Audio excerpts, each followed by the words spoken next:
miércoles en el estudio Guillermo Valdés. ¿Cómo estás, Guillermo? Muy bien, buenas noches. A ver, pues vaya que hay tema. Tu columna de hoy, durísima desde el título. Entiéndanlo, por favor. Cuéntame qué has reflexionado desde que escuchamos ayer a la secretaria de Gobernación. Lo dicho primero, lo corregido después, lo dicho por el presidente hoy, pero lo visto en Michoacán y en Tamaulipas. Así es. Mira, digo, es muy preocupante y es una noticia gravísima. O sea, las señales que viene dando este gobierno para tratar el problema de la inseguridad son cada vez peores. ¿Y por qué? Porque estas negociaciones con las autodefensas, llamadas autodefensas, van a perpetuar y a legitimar el peor de los escenarios. Lo ideal, y para eso fue hecho el Estado, para darle seguridad a la sociedad, y eso lo hace a través de un conjunto de reglas, de leyes que dice qué se puede y qué no se puede, e instituciones que hacen cumplir esas leyes. La dinámica de las organizaciones criminales en México se dedicaban a un delito, por ejemplo, a un mercado ilegal, producir y exportar drogas, y se hacían muy ricos.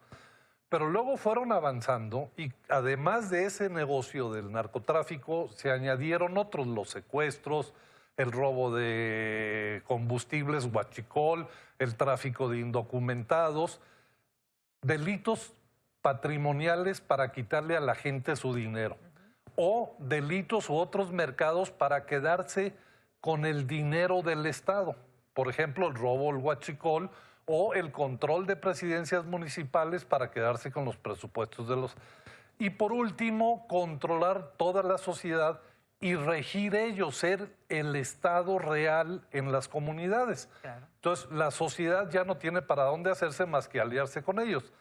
Entonces, cuando los criminales caminan en ese sentido y se apoderan de los mercados ilegales, del patrimonio de la sociedad, del patrimonio del Estado, y llegan a ser las autoridades las que hacen valer, que es lo que estábamos viendo en el reportaje de Tamaulipas, de cómo la columna armada Pedro Méndez es el que controla ahí la autoridad, ¿no? Entonces, el negociar con ellos sin un mando claro, sin ningún orden, sin ninguna exigencia sensata, sin un marco jurídico, sin un objetivo, es legitimar a estos señores y dejarlos a decir, sigan haciendo eso, pero háganse buenos, ahí les pongo una agroindustria. Ahora, una cosa, y quisiera que hiciéramos la diferenciación, es los grupos de la delincuencia organizada, el Cártel Jalisco y los Viagras y todos estos. Eso es una cosa.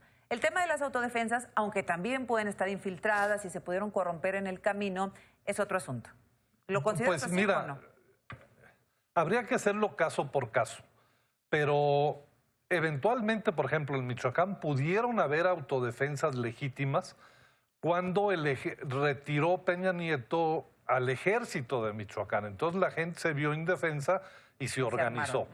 Pero esas organizaciones surgieron respaldadas, apoyadas por gente del Cártel Jalisco Nueva Generación.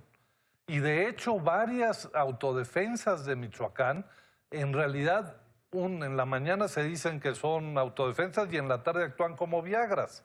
O la columna en Tamaulipas es claramente una parte armada del Cártel del Golfo. Déjame hacerte una provocación, Guillermo. ¿Qué nos dice, si no tenemos una experiencia previa, al menos evidente, que una negociación no es ideal? ¿Por qué no funcionaría una negociación? ¿Por qué no probar una negociación? A ver, mira, porque cuando tú quieres negociar algo, tú debes de fijar primero desde el Estado cuáles son los mínimos que tú dices, yo esto no lo puedo tolerar. O sea, el Estado debe de tener el monopolio legítimo de la violencia. Entonces, no puedes permitir que estos tipos mantengan las armas como lo hizo Alfonso Castillo en Michoacán en 2013 y 2014. Segundo, no puedes tolerar que las organizaciones criminales cobren derecho de piso. Eso es el monopolio del Estado para cobrar impuestos. Esos señores cobran sus impuestos. No puedes tolerar otra serie de actividades. Aquí no hay claro qué quieren negociar. Segundo, si tú negocias, vamos poniendo eso, ¿qué capacidad tienes tú para aplicar y que cumplan la otra parte cuando no tienes presencia real en esas y permanente en esas localidades, porque no tienes policías estatales suficientes, porque no tienes Guardia Nacional suficiente. Entonces, negociar con ellos es regalarles proyectos, regalarles dinero para que sigan haciendo esto. Entonces, es exactamente el otro mundo ideal, o sea, en donde el Estado es el que controla, le entregas todo el poder a las organizaciones criminales y dejas a la población completamente indefensa, y lo único que obligas es a decir pues, que ellos se formen, se integren a esas organizaciones criminales porque es la única manera de sobrevivir. Entonces es un despropósito mayúsculo. Entiéndanlo, por favor. Así se llama tu columna. Gracias, Guillermo. De nada. Hasta la próxima.